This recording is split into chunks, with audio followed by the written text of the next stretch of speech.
It's a question of, as much about the future as about any case. In March, I bought theatre tickets, actually for a kids' show to take my nephew for his birthday, and I took out the ticket protection insurance, so you pay an extra, like, I don't know, it's like 10% or something like that, just generally because of COVID, and I have some health, kind of long-term health conditions, so I took that out.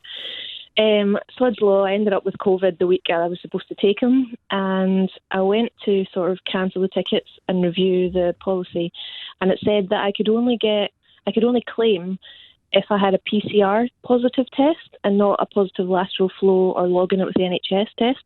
And actually, we're not really able to get PCR tests at the moment, so I was a bit confused by that, and I'm now wondering whether it's actually worth taking that policy out in the future.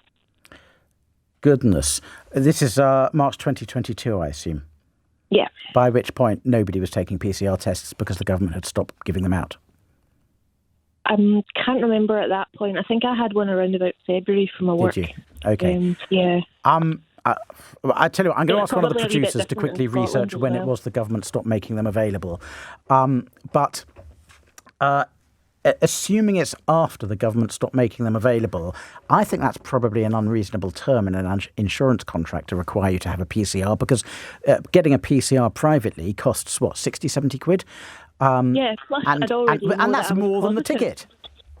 Yeah, so and also I would know by then that I had tested positive and shouldn't be going near anyone. So yeah, exactly. So I think if that was after the government had stopped making tests available for free, I think that's an unreasonable contract term, and you could challenge the insurance policy with the insurance ombudsman, who would probably rule in your favour.